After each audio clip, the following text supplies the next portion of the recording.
وما ذلک علی اللہ بعزیز، اللہ کے لیے کوئی چیز مشکل نہیں ہوتی۔ جب بندہ اپنے آپ کو ڈیووٹیڈ کر دیتا ہے نا، اللہ کے لیے وقف کر دیتے ہیں، وقف کا مال ہے۔ اس لیے فرمایا کہ مشائخ جو ہے نا پبلک پراپرٹی ہوتے ہیں، کہ جو آتا ہے، حالانکہ کروڑوں کا وقت ہے، بعض لوگ ہمارا ایک ایک گھنٹہ یعنی 60 کروڑ روپے لے لیتے ہیں اور آگے سے شکریہ بھی نہیں کہتے، پھر بھی احسان ہی چڑھاتے ہیں کہ ہم حضرت آپ کو ملنے آ گئے۔ حیرانی ہوتی ہے۔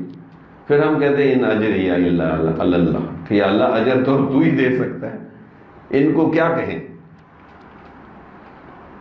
بھی اتنی مشکل میں انہوں نے وقت دیا، آپ نے وقت بھی لیا، آپ کو تسلی بھی ہو گئی، سب کچھ کر دیا، لیکن آپ شکریہ کا لفظ بھی نہیں بول رہے، کیونکہ ہمیں اپنے وقت کی قدر کا پتہ ہے، آپ کو کیا پتہ کہ ہم نے اپنے وقت کو کیسے کیسے استعمال کرنا۔ لوگوں کے پاس تو فالتو ٹائم میں بھی اپنی جنت نہیں بنانا چاہتے۔ ہم یہ نہیں کہتے کہ اپنا کوئی قیمتی ٹائم اللہ کو دو، اللہ کے بندو اللہ کو اپنا فالتو ٹائم بھی دے دو نا، تو یہ فالتو ٹائم بھی استعمال ہو کے جنت میں پہنچا دے گا۔ اب بتائیں جو اپنا فالتو ٹائم بھی اللہ کو نہ دے تو اللہ پھر زبردستی اس کو جنت میں لے کے جائے گا۔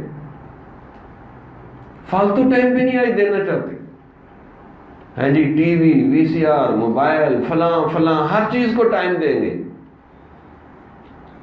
نماز پڑھنا، تلاوت کرنا، ذکر کرنا نہیں جی، بس میرے پاس ٹائم نہیں۔ جمال الوجود بذكر الإله وتصفو الحياة